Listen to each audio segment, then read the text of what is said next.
Hello dear student, स्वागत है आप सभी का आपके अपने YouTube channel pioneer academy Bakhri में। तो पिछले वीडियो लेक्चर में हम लोगों ने इन्वर्स फंक्शन को समझा था। कोई फंक्शन इन्वर्सिबल कब होता है और उसका इन्वर्स फंक्शन कैसे प्राप्त करते हैं, इन सभी टर्म को हम लोगों ने दो अलग अलग वीडियो लेक्चर में पढ़ा था और इन्वर्स फाइंड भी किया था। उसमें बहुत सारा एग्जाम्पल लेकर के उसका इन्वर्स फंक्शन हम लोगों ने फाइंड किया था।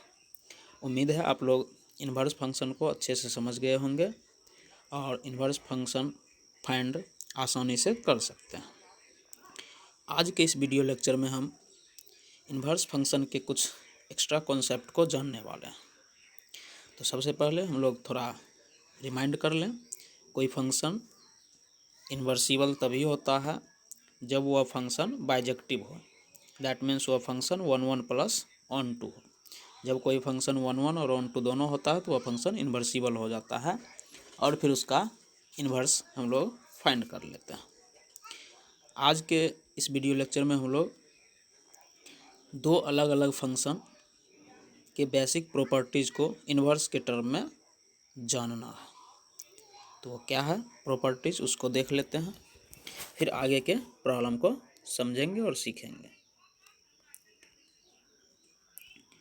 तो आज का जो टर्म है, मान लिया जाए कोई दो फंक्शन है, एक एफ ऑफ एक्स है और दूसरा जी ऑफ एक्स है। एफ ऑफ एक्स ए से बी में डिफाइंड है और जी ऑफ एक्स बी से ए में डिफाइंड है। तो इस तरह से, और दोनों का दोनों फंक्शन 1 1 प्लस ऑन टू यानी बाइजेक्टिव है।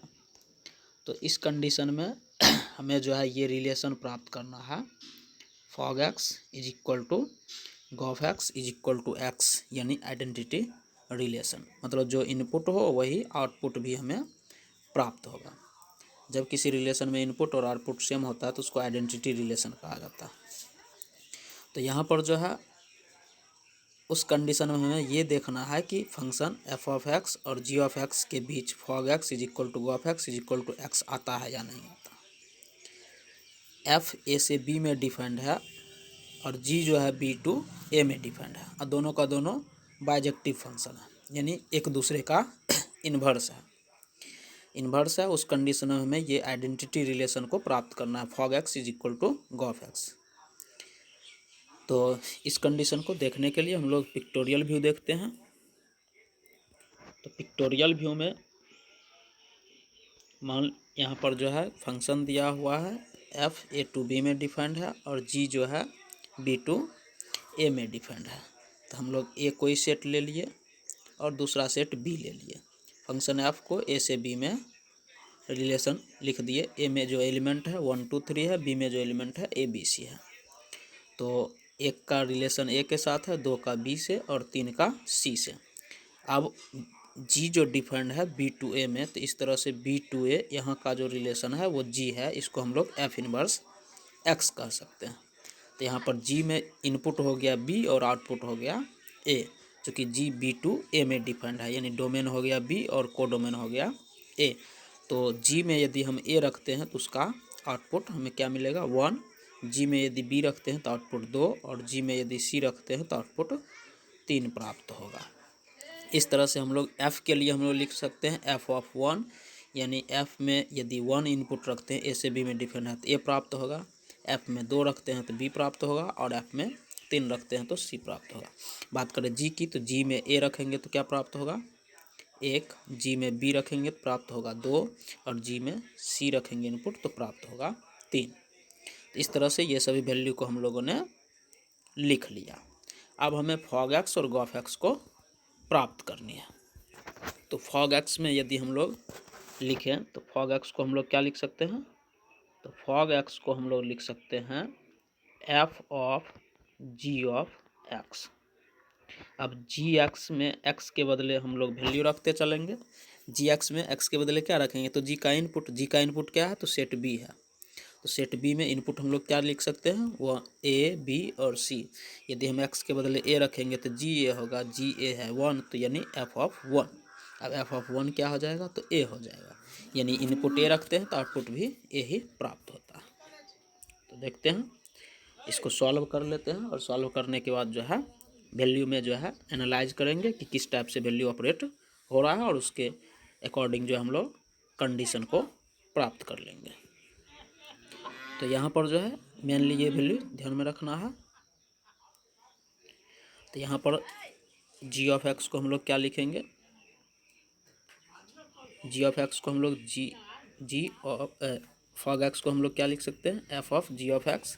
अब एक्स के बदले हम लोग इनपुट रखेंगे, इनपुट किसका होगा तो जी का इनपुट होगा।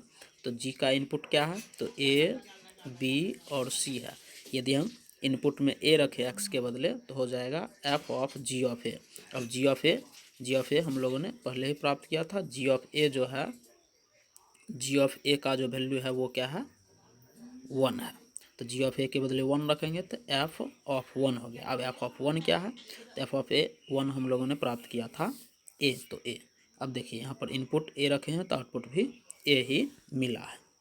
इसी प्रकार हम लोग और भी वैल्यू फाइंड कर सकते हैं।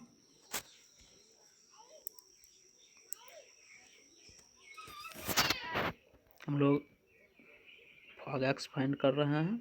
फॉग एक्स को हम लोग लिखते हैं f of g of x. अब x के बदले हम लोग पुट करते हैं x इज इक्वल टू, पहले मैंने a रखा था अब b रख लेते हैं तो f ऑफ, तो यहाँ पर लिख देंगे f ऑफ g के बदले x के बदले है b तो g b हो गया। तो इस तरह से हमने वैल्यू फाइंड किया। f ऑफ जी बी कितना है तो g ऑफ b जो है 2 है तो f ऑफ 2 हो गया। f ऑफ 2 की बात करें तो f ऑफ 2 जो है वो b है तो यहाँ पर हो गया b। तो इस तरह से हमने फॉग एक्स में x के बदले यदि हम b रखे हैं तो आउटपुट हमें क्या प्राप्त हुआ b ही प्राप्त हुआ। इससे पहले a रखे तो a प्राप्त हुआ, b रखे तो b प्राप्त हुआ। अब थोड़ा c रख के देख लेते हैं। तो f ऑफ फॉग एक्स में x के बदले अब हम लोग रखते हैं c। तो जब x के बदले c रखेंगे तो क्या हो जाएगा f of g of c। तो f of g of c, तो f of g of c कितना है तो g ऑफ c जो है 3 है तो यहाँ से लिख देंगे 3। तो जब f ऑफ 3 की बात करें तो f ऑफ 3 हमें क्या प्राप्त है c प्राप्त है c। देखिए इनपुट c रखें तो आउटपुट भी c मिला। इनपुट a रखे फॉग एक्स में तो आउटपुट a मिला। इनपुट b रखे फॉग एक्स में तो आउटपुट भी b मिला। इनपुट c रखे हैं तो आउटपुट भी c मिल रहा है, यानी इनपुट जो है आउटपुट भी वही है। तो ऐसे ही रिलेशन को क्या कहा जाता है, आइडेंटिटी रिलेशन कहा जाता है। तो ये तो फॉग एक्स है। अब बात करते हैं गॉफ एक्स का। तो गॉफ एक्स को हम लोग क्या लिख सकते हैं, गॉफ एक्स को हम लोग लिख सकते हैं g of f of x, g of f of x. अब यहाँ एफ ऑफ एक्स है यानी एक्स इनपुट, किसका इनपुट तो एफ का। तो एफ का इनपुट क्या है 1 2 3 है तो एक्स के बदले हम लोग रखते हैं 1। एक्स के बदले जब हम लोग 1 रखेंगे तो जी एफ ऑफ 1 और जी एफ ऑफ 1 होगा तो जी एफ ऑफ 1 कितना है तो एफ ऑफ 1 है ए तो यहाँ पर जी ए। अब बात करें जी ऑफ ए का तो जी ऑफ ए जो है जी ऑफ ए 1 है तो यहाँ पर हो जाएगा 1। देखिए इनपुट 1 रखे तो आउटपुट भी 1 प्राप्त हो। इसी प्रकार इनपुट में हम लोग 2 और 3 रख के चेक करते हैं। तो इनपुट में यदि हम रखते हैं यहाँ पर अब x के बदले क्या रखेंगे, x के बदले रख देते हैं 2। तो x के बदले 2 रखेंगे तो g of f of x के बदले 2 आ जाएगा f ऑफ 2। तो g और f ऑफ 2 कितना है तो f ऑफ 2 है b तो यहाँ हो गया b और GB कितना है तो GB हो गया 2। देखिए इनपुट 2 रखें तो आउटपुट भी 2 प्राप्त हो। उसी प्रकार इनपुट में अब रखते हैं हम लोग x के बदले 3। तो जब x के बदले हम लोग 3 रखेंगे तो क्या हो जाएगा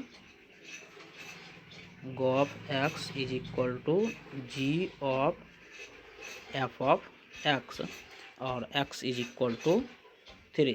तो यहाँ से हो जाएगा g ऑफ एफ ऑफ 3 और g of f of 3, g of f of 3 कितना है तो c है तो g of c, g of c का वैल्यू क्या है तो 3 है। इनपुट 3 तो आउटपुट भी 3। यानी इनपुट में जो हम लोग रख रहे हैं चाहे फॉग एक्स हो या गॉफ एक्स हो, फॉग एक्स में ए बी सी रखे तो हमें आउटपुट भी ए बी सी प्राप्त हुआ गॉफ एक्स में 1 2 3 रखे तो आउटपुट में 1 2 3 ही प्राप्त हुआ। यानी गॉफ एक्स हो या फॉग एक्स हो, इस टाइप के दोनों फंक्शन के लिए फॉग एक्स और गॉफ एक्स इनपुट जो होगा वही आउटपुट भी दे रहा है। तो इस तरह से हम लोग फाइनली लिख सकते हैं, क्या लिख सकते हैं, fog x is equal to gof x is equal to x. जब एफ ए से बी में डिफाइंड हो और जी बी टू ए में डिफाइंड हो, फॉग एक्स और गॉफ एक्स निकालें 1 1 ऑन 2 के लिए, तो वो सबका वैल्यू सेम ही आएगा, यानी एक्स ही आएगा। तो इस तरह से ऐसे रिलेशन को इनपुट और आउटपुट सेम हो तो उसको आइडेंटिटी रिलेशन कहा जाता है।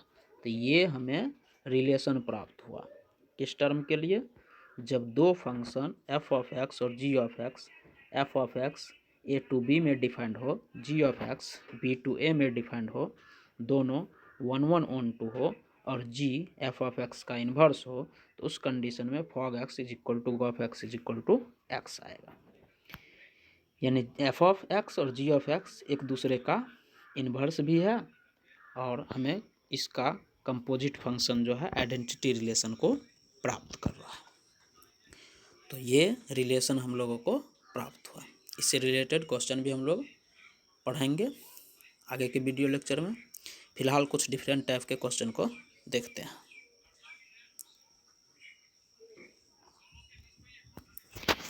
मान लिया जाए यहाँ पर कोई फंक्शन है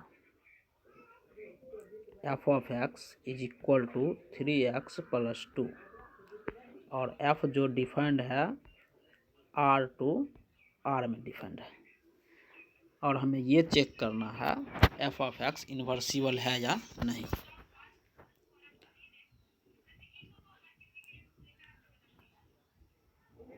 तो यहाँ पर जो है हमें चेक करना है, आप लोग क्वेश्चन लिख लेंगे। If f of x is equal to 3x plus 2 f defined from r to r then prove that f of x is इन्वर्सिबल।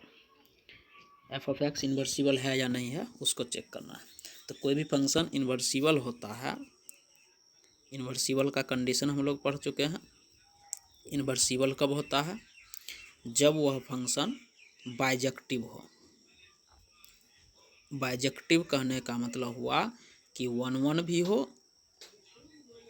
Plus on 2 भी हो।